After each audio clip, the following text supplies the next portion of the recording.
Hi guys, welcome to a new video, weekly outlook.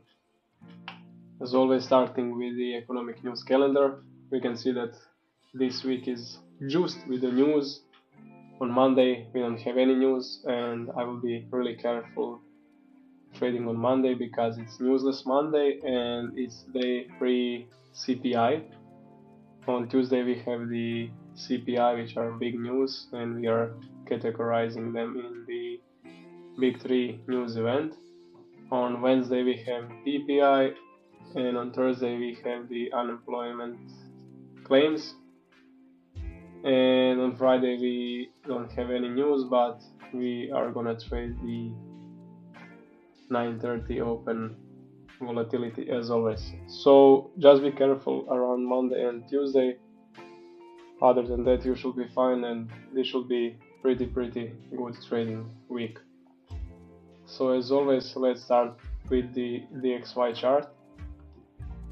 On the monthly time frame, we can see that obviously we are going to draw inside previous month high just by the current look of the monthly candle, because it's large body to the upside. That means on the lower time frames we are creating bullish order flow, and on the weekly time frame we can see that we are flipping that small FEG, and we can see this right here, this weekly FEG that's marked out as a target, and this is the next target for us that we're gonna draw to first.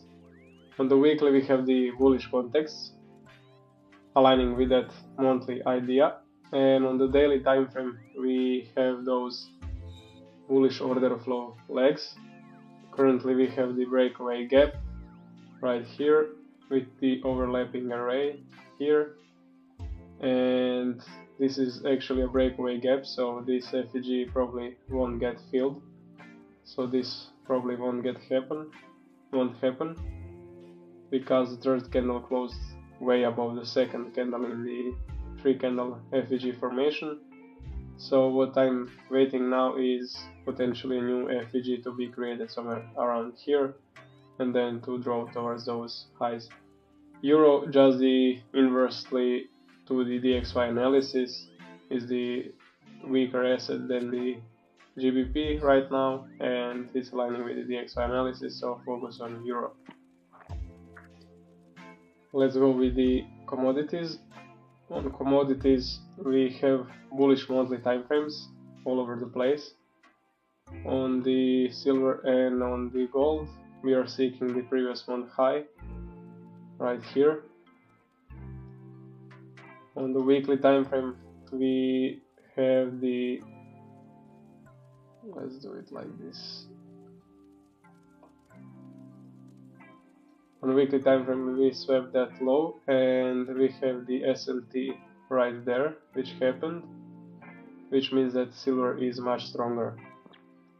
On daily we already had the bullish push context, and we are waiting now for the new PD array to act as a narrative to move us higher, because this one is used, like you can see right here, like this.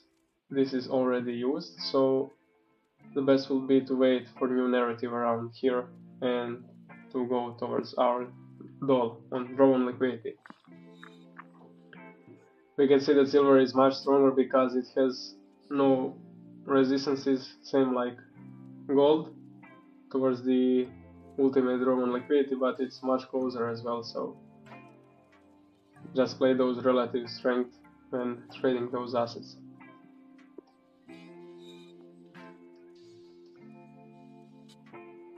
On the Nasdaq we can see that ES already swept the all-time high, while the NQ is still on. It needs to sweep previous month high and all-time high is the next, right? On the weekly time frame we saw that we closed the weekly candle above the previous week high,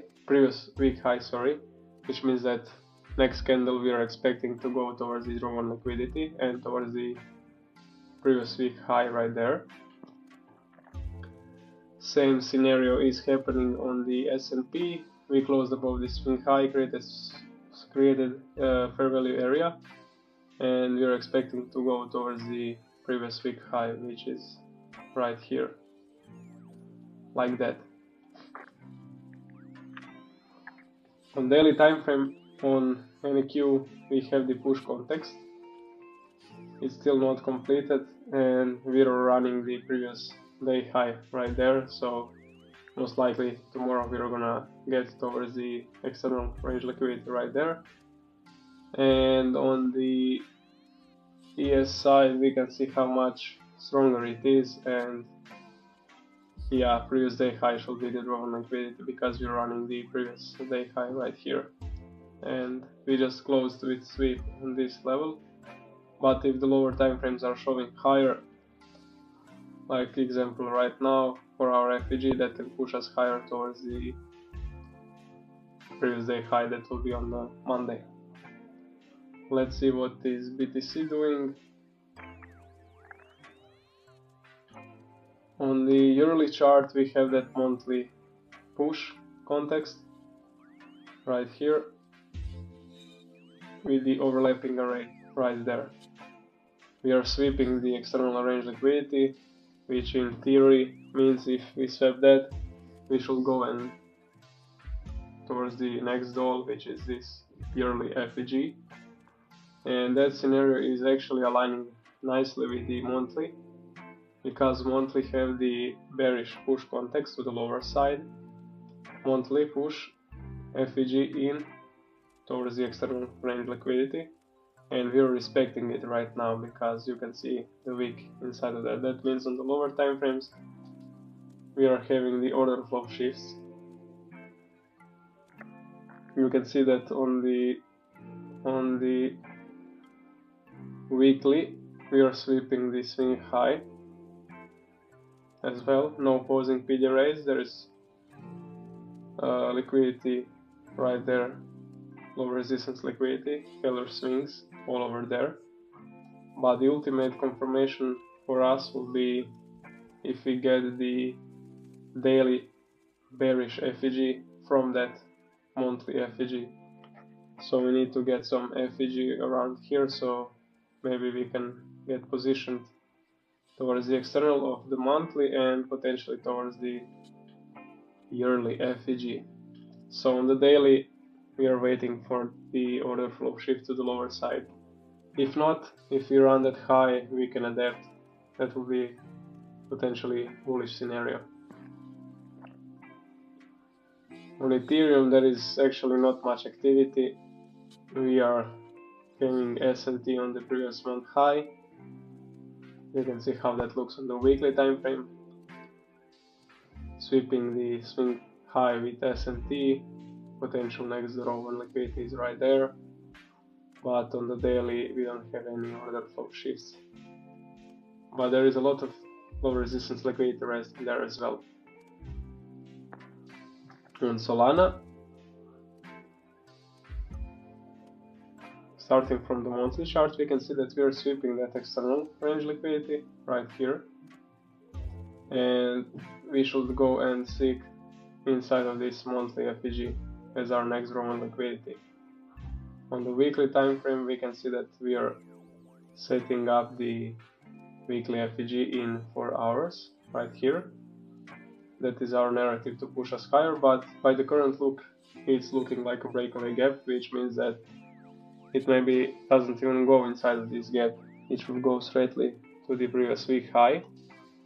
On the daily time frame we can see that we had some push, but it never delivered to the external range liquidity towards this high. We have the 2 candle rejection as well, because the first candle didn't have the strength to move towards the external range, so we had another chance from that FEG, which is this 2 candle rejection, and we started to move from there, but just consolidating.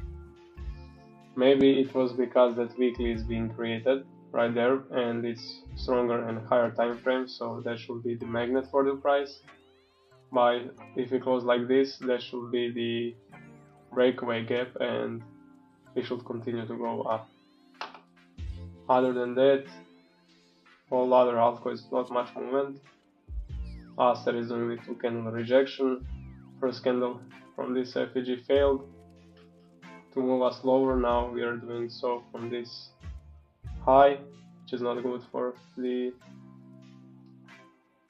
altcoin. And for Zs we had this bidding opportunity, but there was some FUD around Zs going on, and that FEG is looking like a fail right now. And in theory, if this FEG fails, this should be our next row on liquidity.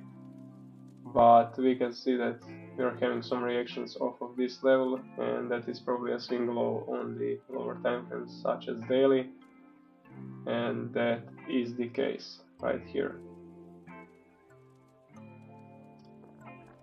We're gonna see how we move, because we're gonna create bearish level, bearish FEG right there, and that can be the context to move us lower towards this.